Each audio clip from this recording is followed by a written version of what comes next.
o Fernando Borges, que é tecnólogo em processamento de dados, que é licenciado em matemática, é pós-graduado em admissão financeira e auditoria, presidente da ONG Ecológica JECA, também dos conselhos participa dos conselhos municipais de educação, do conselho de acompanhamento dos recursos do Fundeb, e ele é presidente atual do Conselho Municipal de Direitos da Criança e do Adolescente. Então começamos aqui com o nosso amigo Fernando Borges, o Fernando que veio falar um pouco sobre educação para a gente, que ele é especialista na área, professor, e como ele tem todo esse envolvimento com os conselhos aqui municipais, ele está sempre também integrado em Brasília, em São Paulo, sempre informado do que vem acontecendo em território nacional. E também com experiências de fora, né, Fernando? Boa tarde, Luiz Antônio, né? Boa tarde aos amigos da TV Cidade, boa tarde a Paola.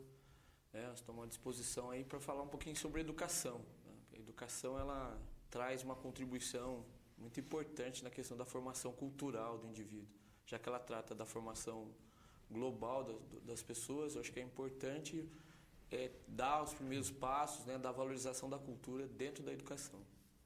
Ô, Fernando, você poderia traçar para a gente um paralelo da situação da educação hoje no Brasil? Bom, Luiz Antônio, a educação ela teve assim, um salto em 1996, né, com a aprovação da Lei de Diretrizes e Bases da Educação 9394/96, que apresentou alguns avanços aí do ponto de vista de garantia de acesso. Né? Hoje nós temos aí acesso a toda a população à educação, né? Então é oferecida oportunidade para que as pessoas participem, para que as pessoas frequentem as escolas. Só que ela apresentou também alguns ranços, por exemplo, a não garantia da permanência dessas crianças e adolescentes dentro da escola. Então muitos adolescentes começam a estudar, na hora que chegam no ensino médio são assediados aí pelo mercado de trabalho e abandonam as escolas. E também não garantiu o que a gente considera muito importante, a questão da qualidade de ensino. É muito discutido hoje em dia, né? Não dá para negar que a qualidade do ensino público brasileiro ela deixa muito a desejar, e isso faz um sentido muito grande para a sociedade, né? Grande parte dos problemas que a sociedade enfrenta é justificada aí pela péssima qualidade da educação pública que é oferecida para a população. Você falou da qualidade da educação, Fernando, e isso deve ter muito a ver com o nosso currículo escolar hoje, né? O que você falaria desse currículo escolar e o que pode melhorar no currículo atual? Bom, Luiz Antônio, nós entendemos por currículo tudo aquilo que permeia o ambiente escolar. O currículo ele não pode ter só a dimensão técnica, ele tem que ter outros olhares, né? Tem que ter a dimensão cultural, a dimensão estética, a dimensão social, a dimensão econômica, a dimensão política. E o nosso currículo ele é um tanto quanto engessado, né? Ele não tem o perfil assim das crianças e dos adolescentes que frequentam as escolas. Então, se o adolescente, por exemplo, gostar de cultura, gostar de música, de literatura, muito provavelmente ele não vai ter acesso nas escolas a essa forma de expressão cultural.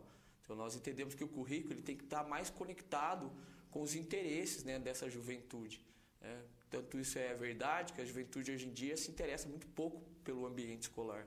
Ela às vezes vai para a escola para arrumar namorado, para fazer alguma fofoca ou comer a própria merenda, né? Mas ela não tem assim, uma preocupação em desenvolver os seus potenciais dentro da escola. Então o currículo, na nossa opinião, é a forma como a escola se organiza para contemplar todas as competências e habilidades que as pessoas queiram desenvolver. E isso hoje em dia a escola deixa a desejar. Fernando, e para implementar essa cultura dentro do currículo escolar, como pode ser feito isso? Quais dificuldades que hoje encontramos? Quais as possibilidades que você vê a longo prazo, a médio e a curto prazo?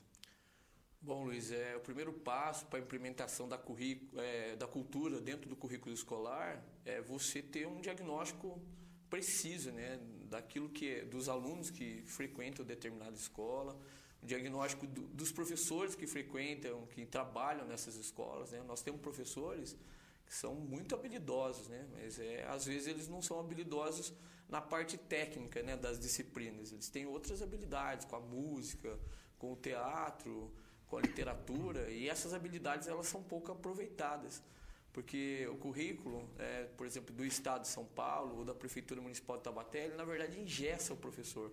ele tira aquilo que o professor tem de melhor, que é a criatividade. Então, se você não pode desenvolver as suas habilidades, as suas competências com relação à sua criatividade, isso empobrece, né, o ambiente escolar, empobrece a questão da educação.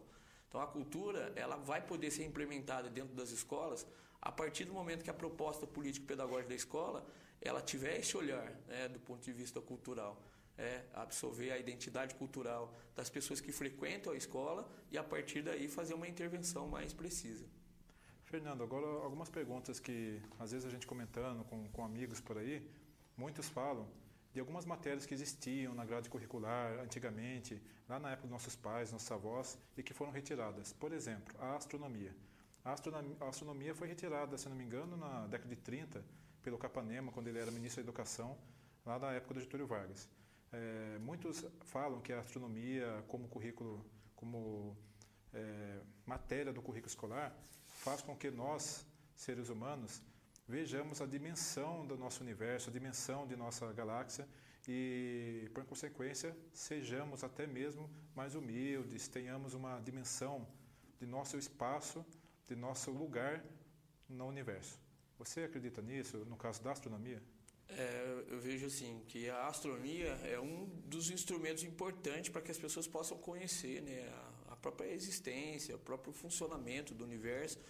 E esse prejuízo de não ter, né, o estudo da astronomia dentro das escolas não é assim não é mais importante, por exemplo, de você não discutir, por exemplo, problemas atuais com relação a questões ambientais, problema com relação ao estatuto da criança e do adolescente, ou mesmo ter as inserções dentro da cultura, né, nas escolas. Inserções como, por exemplo, aula de música, aula de teatro.